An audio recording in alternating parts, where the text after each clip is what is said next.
Hi guys, and today I'm going to talk about how to be flexible with flexible dieting.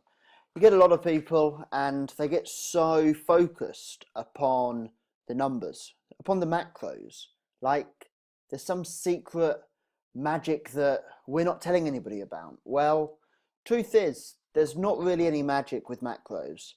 It's a process. You track your macros, you take the feedback via scale weight, progress pictures, measurements, gym performance, and then from that point you make adjustments to those macros in line with your goal. There really is no macros. I get a lot of people like, oh, should I have 20 grams of this, 25 grams of that? Should it be 25% protein, 50% carbs?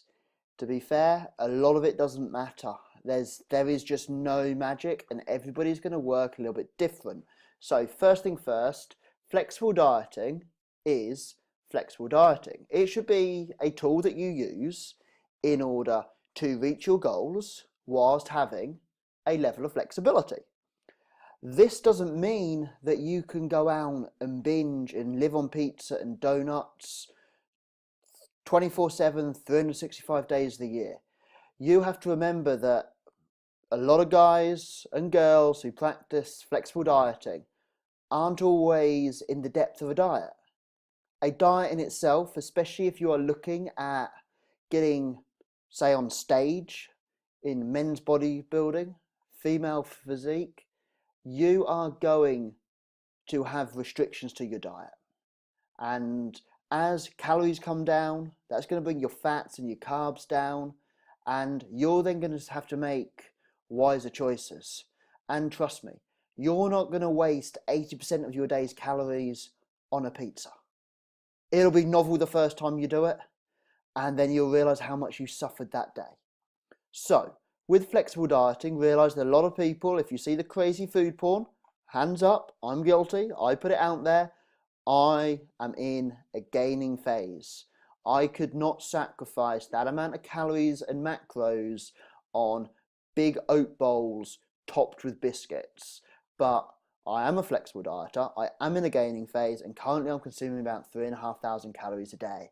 That's a lot to play with.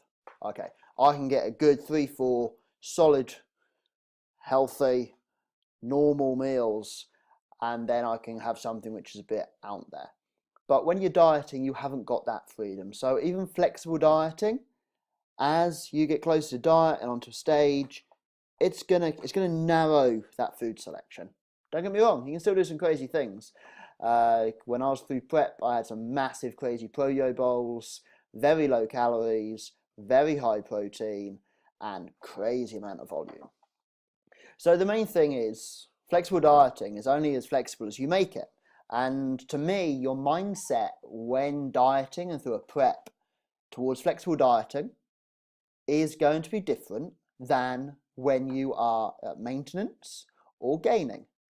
Mainly because you're going to have more to play with and you're going to have more flexibility. When you're dieting for a show, you need to be to the gram, pretty much. You can have a little bit of wiggle way here and there, but the closer and closer you get to that show, you are going to be to the gram every single day. The amount of cups of tea I threw down because I put too much milk in. Then I just stopped drinking tea and I drank green tea because I put too many down the sink, because you are to the gram. You are weighing everything to the mill and you're trying to be as precise as possible to give you the best physique possible. And when it comes into a show, that is the kind of accuracy that you need. Just during a gaining phase, when you've got surplus calories, you're not dealing with hunger, you're not lacking energy, you can be a lot more flexible. You can trade off, move a couple of 100 calories from one day to another. You can probably include a bit of alcohol in there. No, your mindset has to be different. And the same thing as you track everything going into a diet, for a lot of people, once you come out of that diet, what you can do is you can kind of slack off. You can come back and be that little bit more human. You don't need to track calories and macros 365 days of the year. what I would like to think is, as you diet, you would track because you'd have to. You wouldn't be that precise just by eyeballing. And then once you come out to your diet, once you've reverse dieted out, or whatever protocol you choose to take, into a gaining phase, you will kind of get used to how many carbs you're having per meal, how much protein you're having per meal, how much fat. You're going to be able to gauge by eye. It's very much is a learning process. As you go through the steps of tracking macros very accurately, you will gain an understanding and a knowledge for food to a point that you should be able to eat very instinctively, like a normal person, without MyFitnessPal. I understand some people do keep that precision, that focus, and for some people they thrive in that control, and that's fine. But I think for a lot of people, they like to have a balance. And when you are going to be potentially dieting for a short period of time in relation to the amount of time you spend in maintenance and gaining phases, we want some flexibility, because if not, there's no flexibility in flexible dieting, and you might as well just be your typical bro, live on your chicken, rice, and broccoli, and have a cheat meal once a week. And that's not the whole point of flexible dieting. Flexible dieting is so that you can be flexible in your nutritional approach as you come up to a goal. And like I say, it's going to narrow. The closer you get to that goal, it's going to narrow. But as you work away from that goal, it's going to open things up. So it's not all about macros. It's not all about being to the gram all the time. If you're in a maintenance phase, you can probably have a good 5-10% flexibility in where you are with your macros. So you haven't got to be on the gram every day. Yeah, it's not going to kill you if you're 10 grams over one day, 10 grams under another. Even, if you're somebody with a high carb intake, if you're 50, 100 grams over one day and under another, over the week, bounces out. And I would go in a gaining phase. Here's just a couple of the approach that I would take. I would kind of say 5-10% within your macros if you are still tracking macros. Look at your weekly average intake to just make sure that over the week the amount of calories and protein are going in that you need. You can obviously back off a little bit further to a point that you only really track calories and protein and just let fats and carbohydrates balance out. If you're somebody that's been training for some time, you'll understand the benefits of potentially timing your carbohydrates around your training.